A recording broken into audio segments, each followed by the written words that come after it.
It's tippy time. And that is all it's gonna be. Toodles! What is going on, everybody? Welcome to today's installment of For the Love of Wrestling, right here on the Casa D18 Studios channel. I, of course, am your host, the Renegade of Wrestling, JJ Williams. Good to see everybody on this Wednesday morning.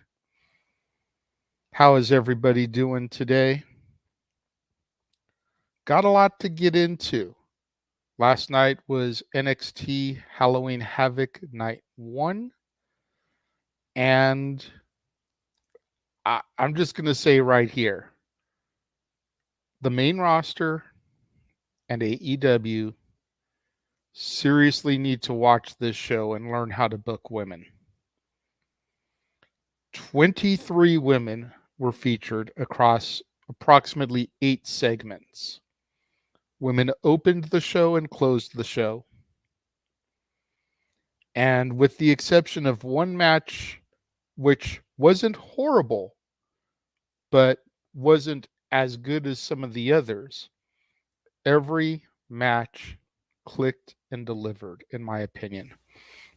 And we're going to get through all these things over the course of the next little bit. What is going on, Keen Mike? Good to see you. So the show opened with the Devil's Playground match.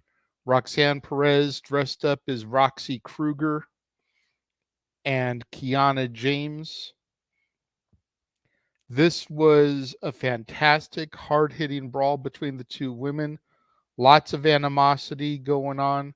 Plenty of playground weapons were used, including a seesaw base, the chain from a swing, and so much more. Both women, like I said, they just brawled all over the place. It was a hell of a way to kick off the show. I am still very much taken aback by the events of last night's show because it was so freaking good, in my opinion. Weapons galore. Again, you could tell the animosity between the two women. I mean, I'm stalling here because I'm loading up an image, but just look at this knot on Kiana James's head as a result of the match. And that was mid-match. These women just went at each other. And it was a beautiful thing to see because Roxy has pretty much had this goody-goody girl image going for her for a bit. And to be able to see her kind of tread water into a more violent and darker side was really cool. I did skip over our introduction to the show by Scarlett Bordeaux and Shotzi Blackheart. Shotzi was so on point with her outfits last night, dude. Keen Mike, you ain't even lying. Shotzi started off the night as Pinhead from the Hellraiser saga. The costume was just phenomenal. Normally, I see Pinhead and I'm like, nope. I said last night when we did our watch along, horror movies don't scare me. But Pinhead and his crew creep me the fuck out. I'm not going to lie. And hopefully I don't get demonetized because we just passed the 5-minute mark. But I had to drop that one bomb. Pinhead creeps me out and his crew.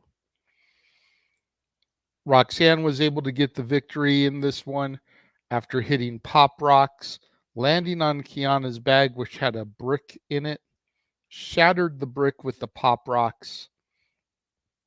And again, Roxanne able to go a little bit more to that darkness, a little bit more to that violence.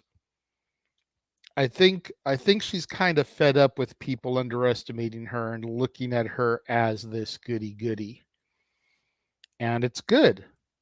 You can have an edge and still be the dominant baby face of the brand. Roxanne Perez is definitely that dominant babyface for the NXT brand, but you can still have a little bit of an edge. We then had a sit-down interview backstage with Carmelo Hayes.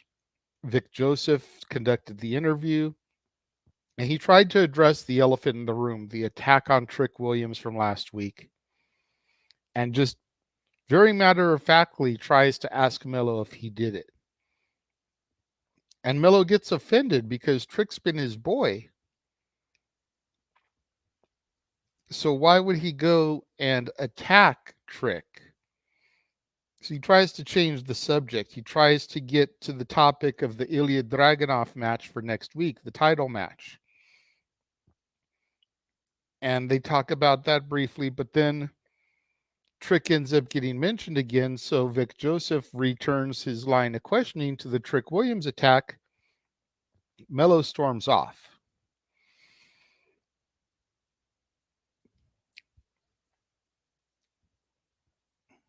This was an interesting interview, and it really made me wonder if Melo's getting played or not. Everyone assumes that this is going to be the Shawn Michaels Triple H 02 angle, where Shawn was attacked by Triple H leading up to their unsanctioned match at SummerSlam 02. And they assume that because we've seen Shawn Michaels as NXT Booker repeat some of his past storylines here within the company. You know, we had JC Jane throw Gigi Dolan through the window, a la the barbershop incident. We had Roxanne Perez collapse after her match with Meiko Satomura, a la Shawn Michaels collapsing in the ring. I want to say it was at a house show. So we've seen Shawn go to his past. I apologize. I'm tired from last night, so I'm trying to stifle my yawns a little bit.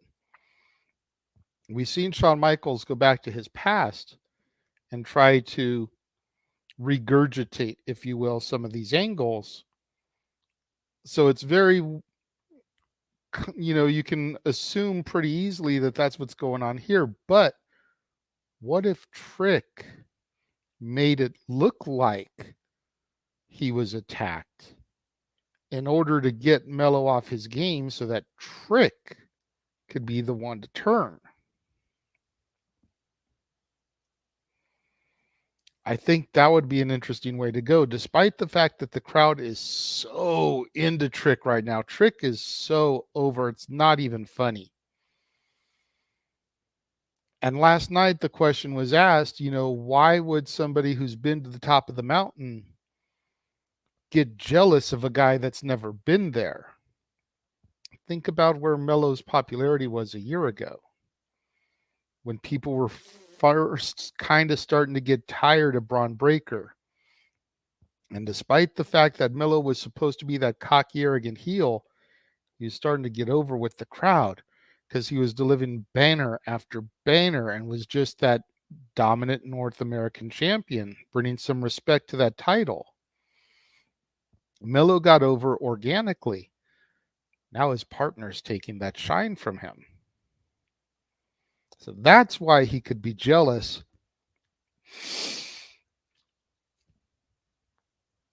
If in fact he's the one that did it. Excuse me. We then go backstage. Shotzi and Scarlett doing a tarot card reading with Metaphor and talking about how hold on to what you love or else it may disappear from you. And Metaphor doesn't really believe what's going on. But then something spooks them. And while they're distracted, Akira Tozawa comes in, steals the Heritage Cup. And when Noam Dar turns around, he realizes that what he loved most had been taken from him, making the tarot reading come to fruition. We then get Lexis Keene, Brian Pillman Jr., in his NXT debut against Dante Chen. Never had heard of Dante Chen before. I don't know if he's one of the trainees down, in the Performance Center. I don't know if he's had matches on Level Up because I don't follow that show. But Dante did put up a decent fight, but had no chance against the debuting Lexis Keene. Lexis Keene looked like $1 million in his matchup and picked up the debut victory here. This is one of those things where we kind of knew how the match was going to go. The question was more, how was he going to be presented? And man, you had a throne slide out into the middle of the arena on the entrance stage with him sitting in it for his grand debut, the King on his throne. That just kind of showed right there to me, I think, where they're going to try to go with Brian Pillman Jr., now Lexis Keene. We saw Chase U backstage. Chase U? And Thea Hale and JC Jane back there as well. And they were all talking about the opportunity ahead of them. Thea made a kind of snarky comment, don't worry. I'm not going to throw in the towel. Kind of a dig back at Andre Chase for having thrown in the towel when she had her match against Tiffany Stratton a few months back. JC tells Andre Chase not to worry. And then Tony D'Angelo, Channing Stacks Lorenzo come in. They start kind of taunting Chase U and making some jokes. And they say they couldn't think of better opponents. Because, Chase U have had a couple of wins here and there, but they've been more or less jobbers in the tag division.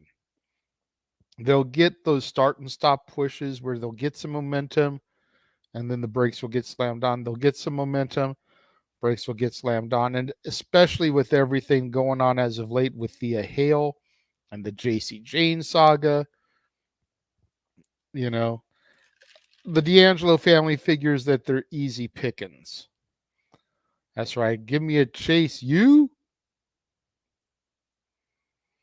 Next up, we had our first semifinals of the Women's Breakout Tournament as Kaylani Jordan, as Spider-Gwen, took on Miss NXT, Ariana Grace, daughter of Santino Marella, of course.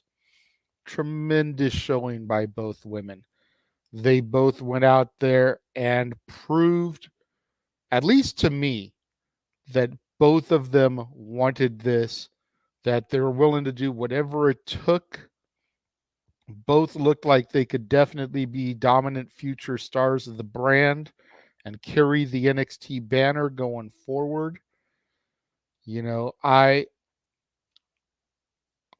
wins this breakout tournament, I think very easily could be challenging for the NXT Women's Championship come Stand and Deliver next year.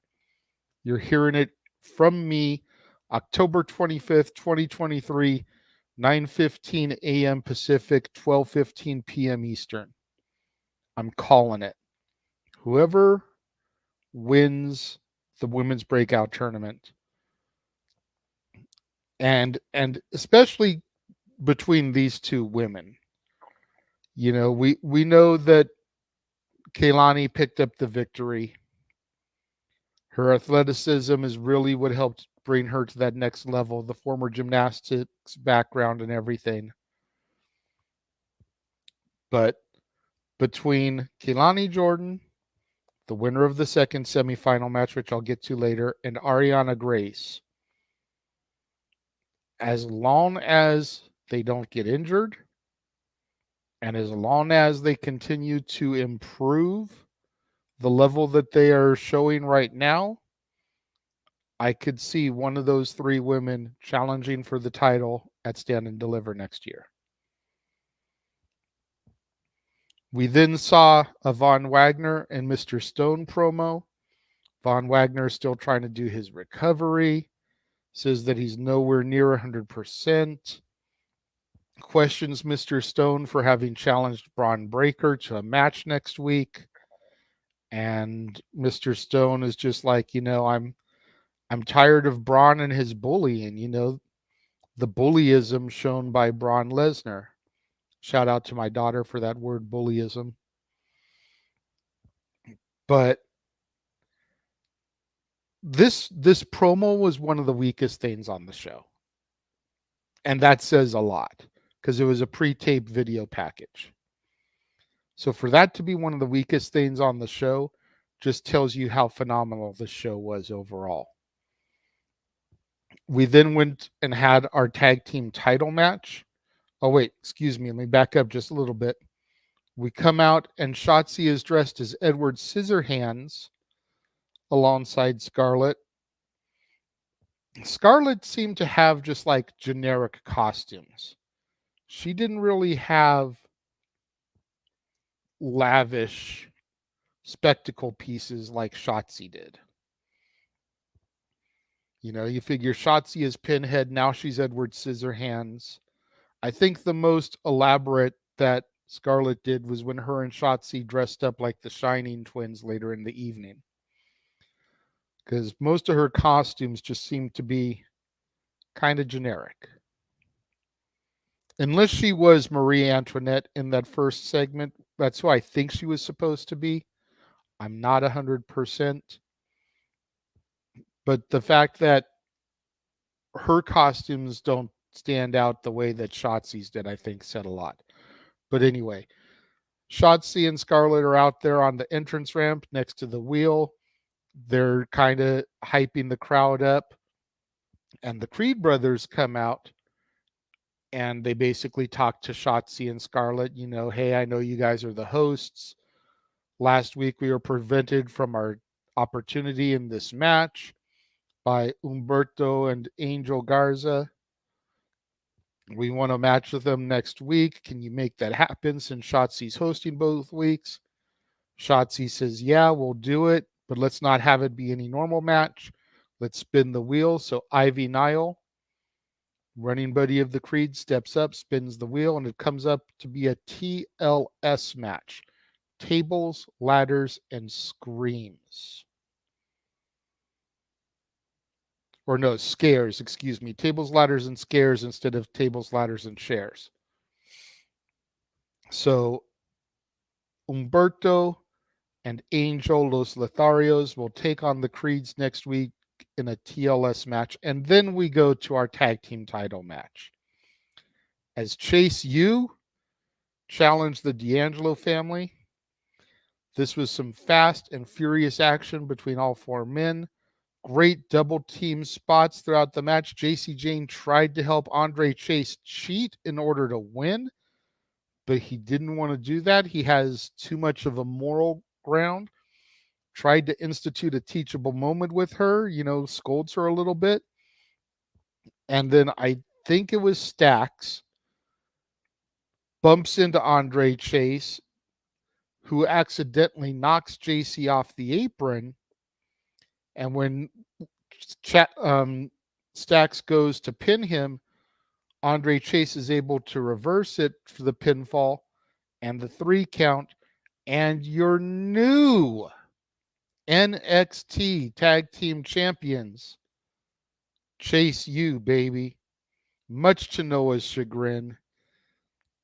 We're going to get him to enroll in Chase U at some point, damn it. I firmly support Chase University. These guys are freaking phenomenal.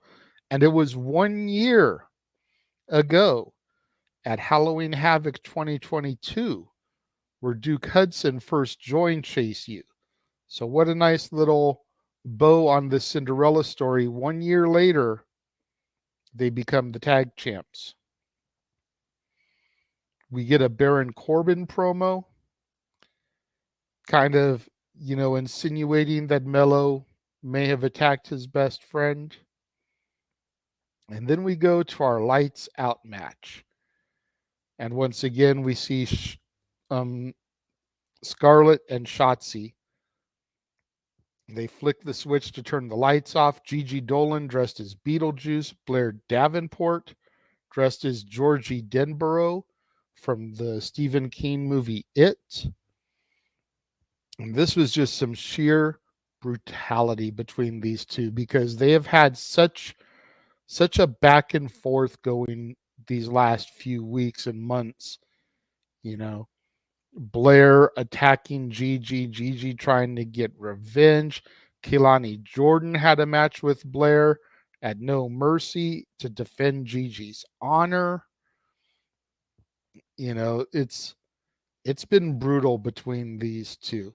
We had kendo sticks, we had tables, we had chairs, and Blair was able to get the victory over Gigi, which, while I figured that would happen, is a little bit surprising at the same time to me because I figured we would get Gigi to get the victory. That way she could move on into something else. I feel like this feud has run its course and they need to move on to other people now. But with Blair getting the victory, we've got to have some kind of final blow off. Hopefully that'll be a deadline and we'll be done with this feud by the end of the year. But we'll see what happens here in the next few weeks. Let's see, what does Keen Mike say? They both desperately needed this win. Both have lost most of their rivalries. Yeah. Yeah. I mean, the last rivalry I can think of that Gigi won was her feud with JC Jane after the breakup of Toxic Attraction. And Blair, prior to coming back as the woman that was attacking everybody, really wasn't winning all that much. Ever since having her return as the woman who is ambushing all of these NXT women, she's been picking up a few more victories, but the heel generally has to lose the rivalry. We then got a Tiffany Stratton promo backstage, and Fallon Henley. Oh my God. I already loved this woman. I think I love her even more now. Fallon Henley interrupted the promo, dressed as Tiffany Stratton. Fallon's costume was Tiffany Stratton, and she just completely impersonated her and mocked her, and Tiffany got pissed. So when you thought Tiffany was walking off and going to leave the situation, she turned around, blindsided Fallon. The two brawled for a little bit, and we will get a match next week on night 2 of Halloween Havoc, Tiffany Stratton versus Fallon Henley. We then got our second breakout tournament semifinal as Lola Vice took on Carmen Petrovic. This was a decent match, but by far the weakest match of the night. Lola defeated Carmen. I figured Lola was going to win. I've predicted that since the jump.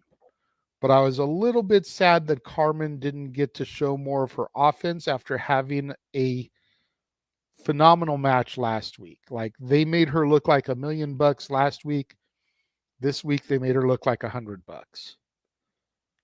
And I hope they course correct that with her, because Carmen Petrovic, I felt, had a great character, a great aura about her in the match they presented of her last week. I don't want to see her slide down the ranks so soon. She's got something special to her. Lola Vice, again, I knew she was going to win. I called it before brackets were announced. Kehlani Jordan versus Lola Vice in the finals. Our finals next week is going to be Kehlani Jordan versus Lola Vice. I called it. Last night, I called Kehlani Jordan taking it all. I may change that pick. I've got a little bit more time to think about it. But I called Kehlani Jordan to take it all. We will see. But my bracket is intact, and I love it. We then go backstage, and we get a Chase U celebration. All 4 of them walking and talking and celebrating. But if you notice, JC and Thea are congratulating Duke. I knew you could do it, Duke. You deserve it, Duke. Nothing about Andre Chase. I have a feeling that this is going to be how we, work towards that heel turn. And maybe Duke will turn and join Thea and JC, leaving Andre Chase on his own. Maybe Andre Chase will get tired of being unappreciated and he will be the one to actually turn heel. You want to talk about some blindside booking? If Andre Chase, the professor of Chase U, turns on his students, holy shit. While Chase U is celebrating, Chelsea Green and Piper Niven, dressed as Little Red Riding Hood and the Big Bad Wolf respectively, enter the fray. They try to throw some insults their way, but Thea and JC are just too quick-witted and they fire back. Chelsea wants to file a formal complaint, so she asks where Shawn Michaels' office is, and the girls say they will take them there personally, and while they're there, they're going to ask about a shot at the WWE Women's Tag Team Championships. Because remember, NXT no longer has a Women's Tag Team Championship, as Alba Fire and Isla Dawn unified their tag titles with Shayna Baszler and Ronda Rousey. So the only women's tag titles that exist are the ones that Chelsea and Piper currently hold on the main roster. So you want to be fighting champions, defend them in NXT too. And how awesome would it be if come next week, Thea and JC can become champions and all 4 members of Chase U are holding tag gold. Holy shit. Enrollment would go through the roof for the spring semester. We then go backstage again, and Metaphor sees on social media that Tozawa is posting pictures with the belt, saying if you want it, come and get it. Well, where is it? Apparently there's pictures of like this spooky house, and they're like, nope, not going to do it. Noam Dar wants his crew to come with him to go get the Heritage Cup because how much it means to him. Jakara Jackson, Lash Legend, and Oro Mensah, none of them want any part of it. We then watch Carmelo Hayes watch an interview with Ilya Dragunov on screen, and Ilya kind of talks about how much being champion means to him. Talks about being able to go home for the first time in a long time, his son holding the championship belt, and Melo just kind of watches this on the screen before getting scared by Scarlett and Shotzi as the Shining Twins.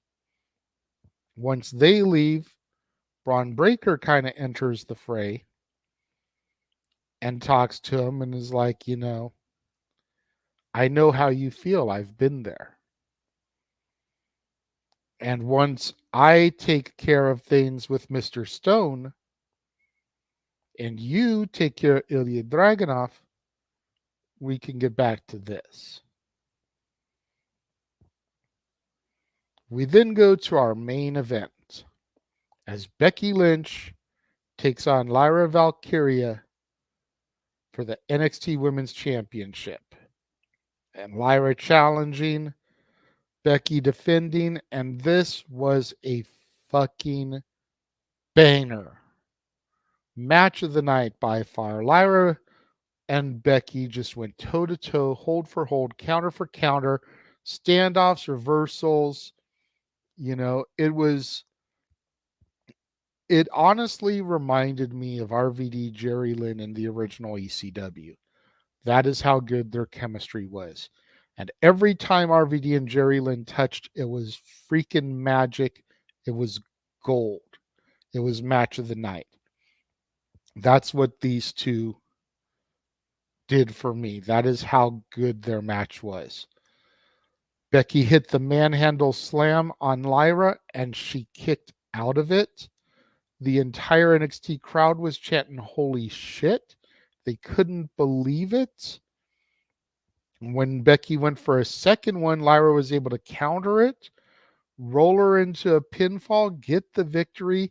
Your new NXT Women's Champion, Lyra Valkyria. Tremendous matches, top to bottom. Again, the weakest match was Lola Vice versus Carmen Petrovich, but every single other match just hit and connected on every single level. NXT has got the second best women's division going right now.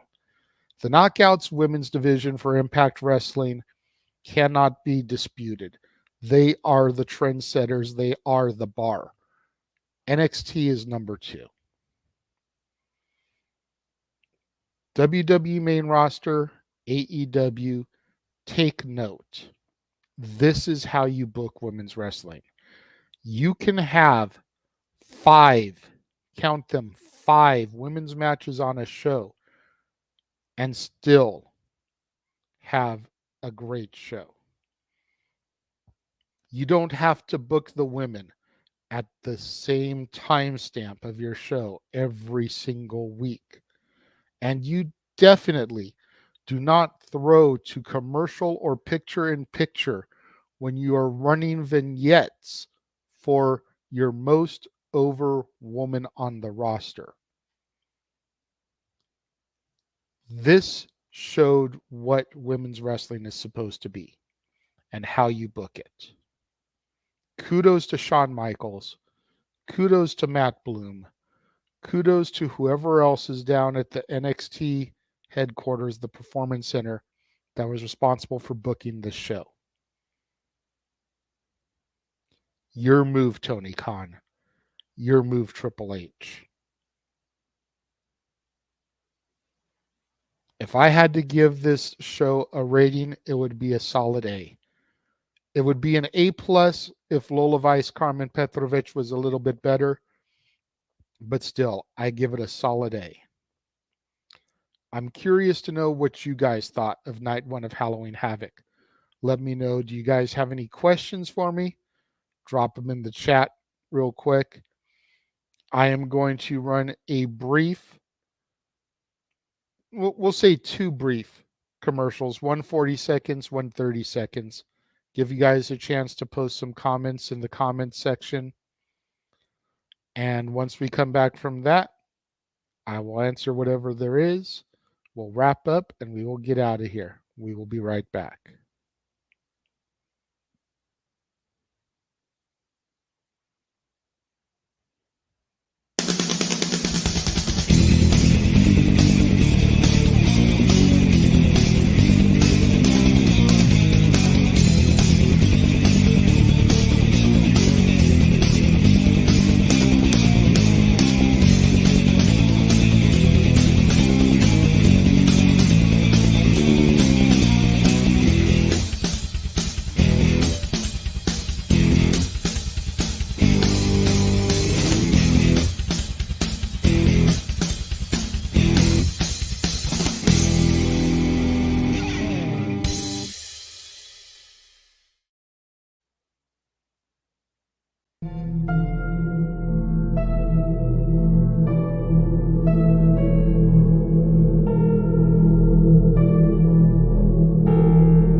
There you have it. Lots of stuff coming up on open mic night, our special attraction nights, game night, karaoke night.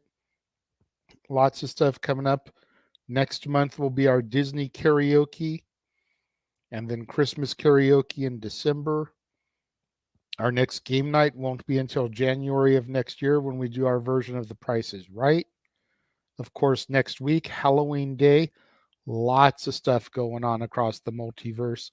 in addition to everything that you just saw. For the Love of Wrestling, 9 a.m. Pacific, noon Eastern, as always, where I'll be talking about that week's Raw. We then have a special Dad's Not Always on Wrestling episode. That'll be at 11 a.m. Pacific, 2 p.m. Eastern, where we rank the Halloween Saga. Then at 1 p.m. Pacific, 4 p.m. Eastern, Statboy Sports Bar. Can't really call it a happy hour, but like a brunch, if you will. Going over all the results for the week. Going into night 2 of Halloween Havoc, beginning at 4:30 Pacific, 7:30 Eastern. Myself and Noah Foster on the call, bringing you all the action, the commentary, the live reactions that you've come to love across the Jeff Meacham Network Multiverse of Media. 8 o'clock Pacific, 11 p.m. Eastern, Talk Wrestling. Just an insane day of content for Halloween next week.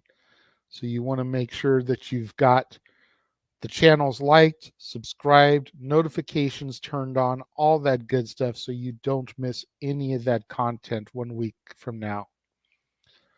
No new comments are coming in, so I'm going to go ahead and wrap it up. Thank you guys for joining me and tuning in. Make sure you guys tune in tomorrow. Same bad time, same bad channel. For the Love of Wrestling, when I'll be discussing tonight's episode of AEW Dynamite. Thank you all again for tuning in and joining me this morning. And I will see you guys next time.